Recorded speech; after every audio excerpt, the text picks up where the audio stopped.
اور یہ اساتذہ اپنے شاگردوں کی شاعری پر غور و فکر کرتے، اس کا مطالعہ کرتے، اس پر اصلاح دیتے۔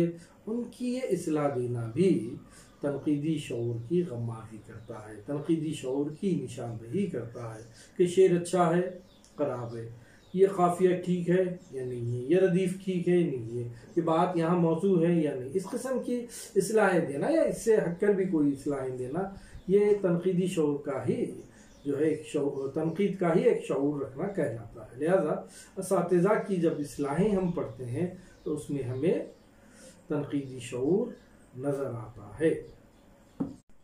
اردو تنقید کے سرمایوں میں تذکرے کافی اہمیت رکھتے ہیں۔ تذکرے عموماً شاعروں کے لکھے جاتے ہیں یا شاعروں کے لیے لکھے جاتے ہیں۔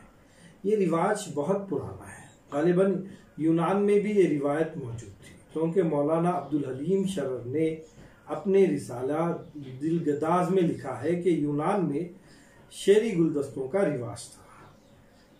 اب ظاہری بات ہے ان شعری گلدستوں میں شاعروں سے متعلقہ ہی باتیں لکھی جاتی تھی، یا شاعروں کے کلام پر تبصرے کیے جاتے تھے، شاعروں کا تعارف پیش کیا جاتا تھا، اور یہ بھی خیال کیا جاتا ہے کہ یونانی علوم کے ترجمے کے ساتھ یہ روایت کون سی تذکرے کی روایت عربی میں منتقل ہوئی ہے، یعنی یونان سے عربی میں آئی ہے، لیکن عربی زبان میں شاعروں کے تذکرے کم ملتے ہیں، نہیں ملتے ہیں ایسا نہیں ہے، لیکن کم ملتے ہیں۔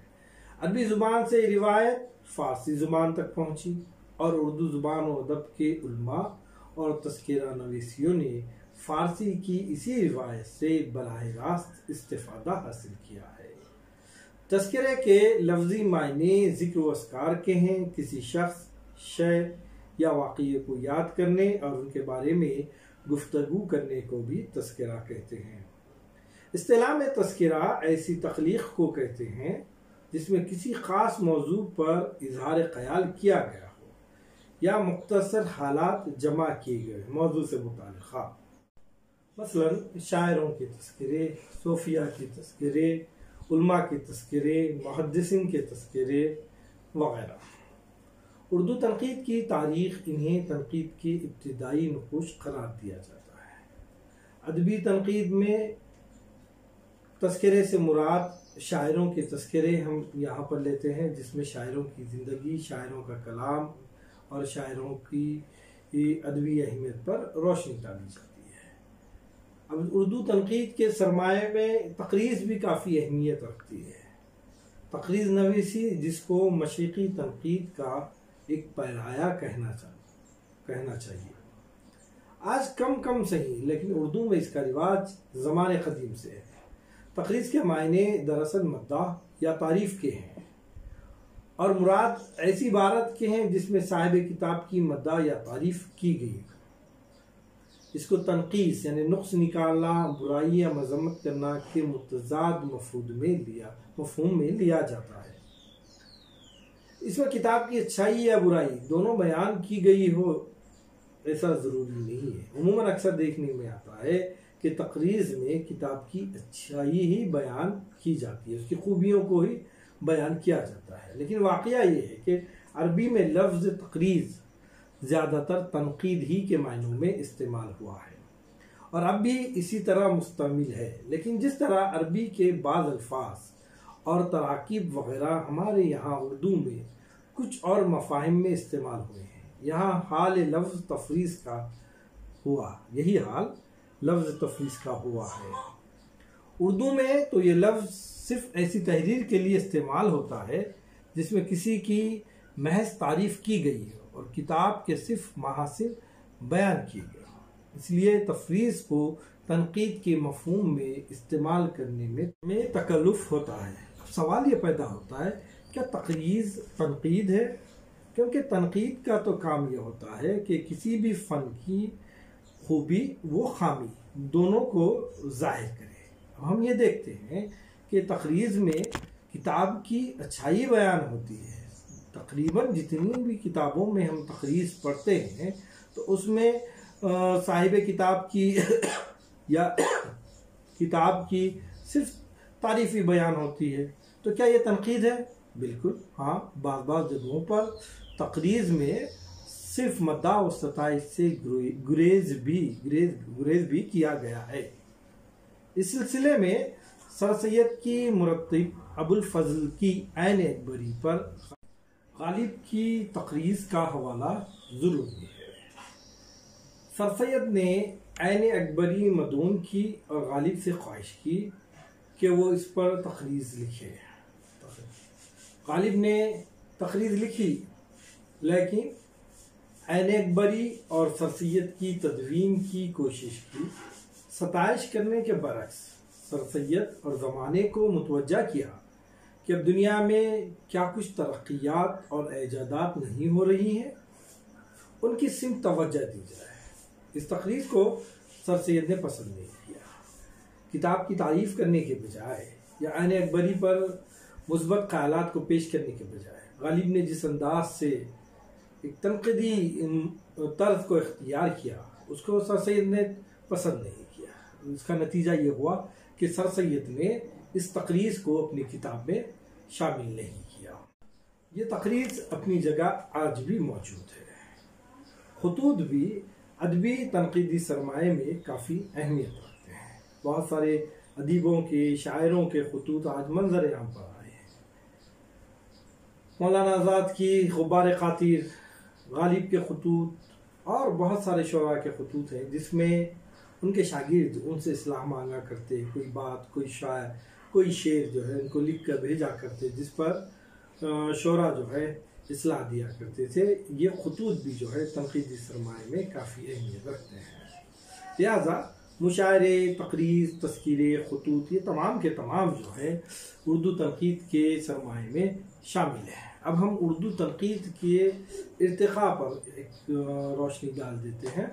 اردو تنقید کا سفر کہاں سے شروع ہوتا ہے؟ تو اس کا سیدھا سا جواب یہ ہے کہ اردو تنقید کے ابتدائی نقوش ہمیں زیادہ طور پر، واضح طور پر تذکروں میں ملتے ہیں۔ تذکرہ جیسے میں نے ابھی کہا تھا آپ کو کہ اس کے لفظی معنی ذکر و اذکار کے آتے ہیں، جس میں کسی شخص، شے یا واقعے کو یاد کرنے یا ان کے بارے میں گفتگو کرنے کو بھی تذکرہ کہتے ہیں۔ اصل میں اصطلاح میں تذکرہ ایسی تخلیق کو بھی کہتے ہیں جس میں کسی خاص موضوع پر اظہار خیال کیا گیا ہو۔ یہاں تذکرہ سے مراد شاعروں کے تذکرے ہیں جس میں شاعروں کی زندگی کو قلم بند کیا جاتا ہے، ان کے مشاعروں کو قلم بند کیا جاتا ہے، اچھے اشعار کو قلم بند کیا جاتا ہے۔ جب ہم ان تذکروں کو پڑھتے ہیں شاعروں کے، تو ان تذکروں میں ہمیں اردو تنقید کے واضح طور پر جو ہے نقوش نظر آتے ہیں۔ تذکرہ نگاروں کے سامنے تذکرہ نگاری کا بنیادی مقصد یہ ہوتا کہ وہ شاعروں کے کلام اور مختصر حالات کو، ان کی زندگی کو بھی محفوظ کر لے۔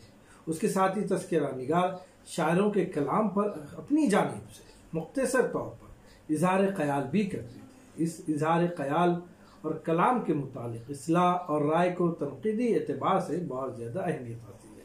لہذا دیکھیے، سفر اردو تنقید کا، ادبی تنقید کا کہاں سے شروع ہوا؟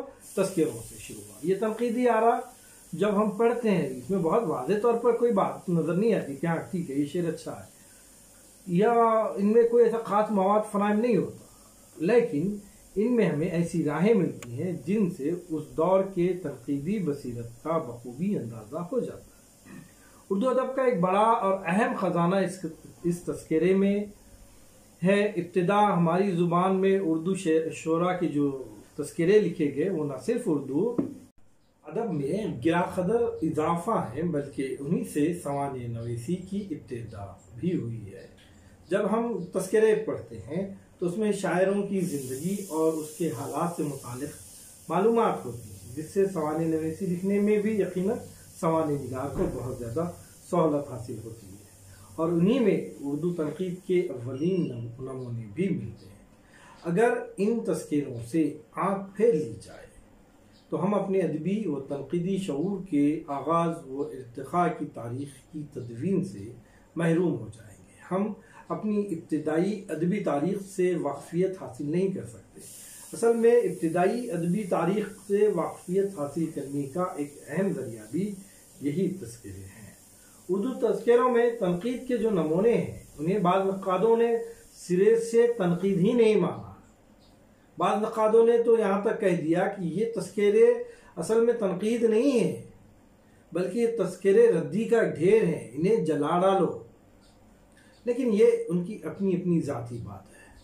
حقیقت یہ ہے کہ اردو تنقید کے ابتدائی نقوش انہی تذکروں میں ملتے ہیں، مگر یہ ابتدائی نقوش غیر واضح، مبہم ہیں اور بعض ناقابل اعتنا ہے، ان پر ہم اعتبار نہیں کر سکتے، گرچہ کچھ واضح طور پر باتیں سامنے آ سکتی ہیں ان تذکروں سے، اس حد تک کہ فلاں شعر کم تر درجے کا ہے، فلاں شعر وزن سے گرا ہوا ہے، بعض کے فنی نقائص کا بھی ذکر کیا جا سکتا ہے کہ فنی اعتبار سے یہ شعر نہیں کہلایا جا سکتا۔ ان تنقیدوں کو ہم 4 خانوں میں تقسیم کر سکتے ہیں۔ شاعروں کے کلام پر رائے ہے کہ تذکرہ نویس جو ہے شاعر کا کلام اس طرح کا تھا، اس میں یہ باتیں شامل تھی، یہ باتیں نہیں تھی، اس طریقے سے اپنی رائے دے سکتا ہے۔ اور دوسرا، ان تذکروں میں جو بات ہمیں ملتی ہے، جس کو ہم دوسری قسم کہہ سکتے ہیں، وہ ہے فارسی شعراء سے موازنہ۔ اردو شاعر، اردو سے قبل جو زبان بولی جاتی تھی فارسی تھی، فارسی شاعر جو کچھ کلام پیش کرتے تھے، اب ظاہری بات ہے وہ کلام کو اردو شعراء کے کلام سے موازنہ کرتے ہوئے تذکرے میں لکھا گیا، تذکرے لکھے گئے ہیں۔ اس کے علاوہ اصلاح بھی ہوتی تھی، اصلاح میں بہت سارے جو تذکرہ نویس ہوتے تھے وہ اپنی رائے نے کہ اس طریقے سے یہ باتیں ہونا چاہیے تھا، یہ باتیں شامل ہونا چاہیے تھا، یہ باتیں نہیں شامل ہونا چاہیے تھا، اس طریقے سے اصلاحیں دی جا سکتی ہیں۔ اور چوتھی قسم جو ہے وہ ہے تحریکی اثرات کی طرف اشارے وغیرہ۔ تذکروں کے ان ابتدائی نقوش تنقید پر بعض لوگوں نے سخت تنقیدیں کی اور انہیں سرے سے تنقید تسلیم نہیں کیا ہے، میں اس سے قبل بھی یہ بات کہہ چکا ہوں، لیکن یہ جو رویہ ہے یہ جارحانہ ہے، کیونکہ ہم آج اس کی وجہ یہ ہے کہ انہوں نے تنقید کو، یعنی تذکروں کو آج کے جدید اصولوں کی بنیاد پر پرکھنے کی کوشش کی ہے۔ ایسا نہیں ہو سکتا۔ ماضی کا موازنہ ماضی سے کرنا چاہیے، ماضی کا موازنہ حال سے کرنا انصاف اور حقائق سے ہمیشہ سے دور لے کر چلے جاتا ہے، ہم حقائق سے ہمیشہ انسان کو دور کر دیتا ہے۔ تذکرے جس طریقے سے لکھے گئے ہیں، آج جتنے تنقید کے دبستان وجود میں آئے ہیں یقیناً اس زمانے میں موجود نہیں تھے۔ آج کے اصولوں کی بنیاد پر تذکروں کو پرکھنا یقیناً غلط بات ثابت ہو سکتی ہے۔ اردو میں تاثراتی تنقید کا سرمایہ اس لیے زیادہ ہے کہ اس کی ابتدا سب سے پہلے انہی تذکروں کے ذریعے ہوئی ہے۔ ادبی تنقید مواد اور حیت دونوں لحاظ سے قدیم تذکروں میں دوسرے تنقیدی نظریات کے برعکس زیادہ نظر آتی، اس کے مخالف زیادہ نظر آتی۔ بات دراصل یہ تھی کہ تذکرہ نگاروں کے پیش نظر تنقیدی شعور نہ تھا، وہ یہ نہیں سوچ رہے تھے کہ ہم جو ہے اس کا موازنہ کر رہے ہیں، اس کا ایک اسٹیٹس، ایک مقام و مرتبہ متعین کر رہے ہیں۔ انہوں نے جو کچھ تنقید کی وہ لاشعوری طور پر محض حسن و قباح، مدح و قدح ہے، یہ بہتر ہے، یہ نہیں ہے، یہ خوبصورت ہے، یہ نہیں ہے، بس ان کے سامنے یہی نظریہ تھا۔ لہٰذا اگر آج ہم یہ کہتے ہیں کہ وہ تمام کے تمام تذکرے ردی کے گھیرے، تو یہ بات غلط ہے، یہ کہنا بالکل غلط ہے، کیونکہ ہمارے قدیم تذکروں سے نہ صرف طبقات و رجال اور سوانے کے فن کو ترقی ملی، بلکہ ان سے تنقید اور خاص طور پر ادبی و تاثراتی تنقید کو بڑا فروغ حاصل ہوا۔ لیکن حقیقت یہ ہے کہ اردو میں باقاعدہ تنقید نگاری کی ابتدا حالی کے مقدمہ شعر و شاعری سے ہوئی۔ اگر ہم یہ قدیم سرمایہ سے اگر آگے بڑھتے ہیں تو ہمیں اردو زبان میں، اردو ادب میں ادبی تنقید سے متعلقہ جو ابتدا ہوئی ہے، اس ابتدائی کتاب کا نام ہے مقدمہ شعر و شاعری، جس کے مصنف جو ہے وہ حالی ہیں۔ انہوں نے پہلی بار نہ صرف تنقید کے اصول و ضوابط کی وضاحت کی، بلکہ عملی طور پر اس کا استعمال بھی کر دکھایا ہے۔ حالی کے عہد کو تنقید کے زرعی عہد سے تعبیر کیا جاتا ہے، کیونکہ اس زمانے میں شبلی بھی ایک بہت بڑے نقاد گزرے ہیں، آزاد بھی بہت بڑے نقاد گزرے ہیں۔ ان لوگوں نے ادب کا مطالعہ کیا، ادب کو جانچا پرکھا، اس کا معیار متعین کیا، اور جو کچھ بھی ادب پر انہوں نے کام کیا اس سے قبل اتنا زیادہ کام نہیں ہوا۔ اس لحاظ سے ہم یہ کہہ سکتے ہیں کہ ان کا عہد جو ہے ایک زرعی عہد ہے، اور ان تینوں نے تنقید کے سرمایے میں گراں قدر اضافہ کیا ہے۔ ادبی تنقید کے ابتدائی 3 اہم نام آزاد مولانا محمد حسین آزاد، حالی مولانا الطاف حسین حالی اور شبلی، جنہوں نے اردو زبان و ادب پر، اردو تنقید پر بہت بڑا احسان کیا ہے۔ محمد حسین آزاد کی تنقید قدیم اردو تنقید کا حصہ ہے، البتہ جدید تنقید جس کی ابتدا حالی سے ہوئی ہے، کم و بیش حالی اور شبلی دونوں کے وہی نظریات ہیں ادب سے متعلق۔ حالی کے جو نظریات ہیں وہی شبلی کے ہیں۔ جس طرح حالی نے ایک منظم مربوط شکل میں اپنے نظریات کو پیش کیا مقدمہ شعر و شاعری میں، اسی طرح شبلی نے بھی شعر العجم اور موازنہ انیس و دبیر، انیس مرثیے کے 2 بڑے نام انیس و دبیر، دونوں کا موازنہ لکھ کر تنقید کے کارواں کو انہوں نے آگے بڑھایا ہے۔ حالی اور شبلی مشرق کے ساتھ کسی قدر مغربی تصور تنقید سے بھی واقف تھے۔ ایسا نہیں ہے کہ وہ صرف مشرقی تعلیمات سے واقف تھے، بلکہ انہوں نے مغربی تصور تنقید سے بھی واقفیت حاصل کی تھی اور دونوں سے بھرپور استفادہ حاصل کیا تھا۔ یہی وجہ ہے کہ ان کے یہاں عملی اور نظریاتی دونوں تنقیدوں کے نمونے ملتے ہیں۔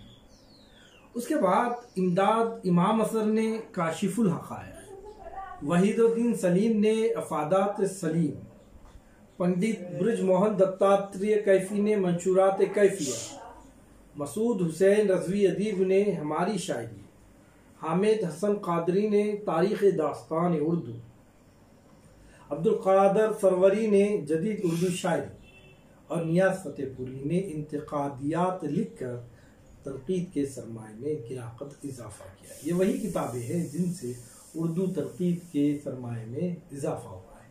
ان نقادوں نے تنقید کے مختلف تصورات اور نظریات سے کام لیا اور نہ صرف اپنے پیش رو بزرگوں کے سرمایے سے استفادہ کیا، بلکہ عملی اور نظری ہر اعتبار سے اس میں بیش بہا اضافہ کیا۔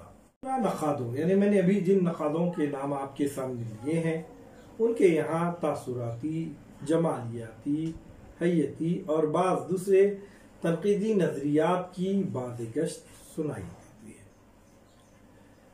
لیکن جو بات سب کے یہاں واضح ہے وہ مقصدی افادی پہلو کی ہے، اور یہی وہ روایت ہے جو حالی سے ان نقادوں تک پہنچی ہے۔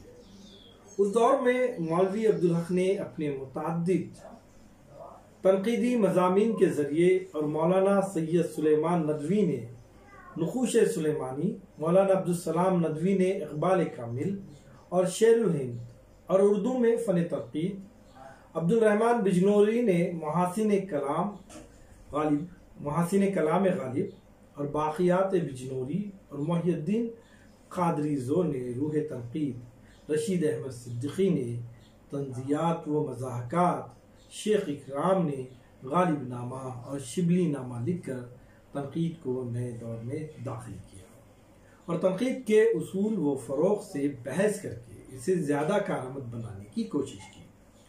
اردو تنقید کے ارتقاء میں ان اہم نقادوں اور ان کی تنقیدی کاوشوں کا بڑا حصہ ہے اور ان کی بڑی اہمیت ہے۔ مذکورہ نقادوں کے یہاں بھی تنقید کے مختلف دبستانوں سے وابستگی کے واضح ثبوت موجود ہیں، اور ان تنقید کے میدان میں جو نمایاں ترقی ہوئی ہے وہ انہی نقادوں کا نتیجہ ہے۔ حقیقت یہ ہے کہ تنقید کے میدان میں 20ویں صدی کے نصف آخر میں ہر طرح کا بڑا اضافہ ہوا، عملی اور نظری اعتبار سے بھی اور مختلف دبستانوں سے وابستگی کے لحاظ سے بھی۔ ترقی پسند نقادوں نے تنقید میں ترقی پسند خیالات کی آمیزش کی، ترقی پسند نظریات کو شامل کیا، پوری دنیا کو بتایا کہ ادب برائے ادب نہ ہو بلکہ ادب برائے مقصد ہو، اور اس کے اثرات بڑے دیر پا بھی رہے۔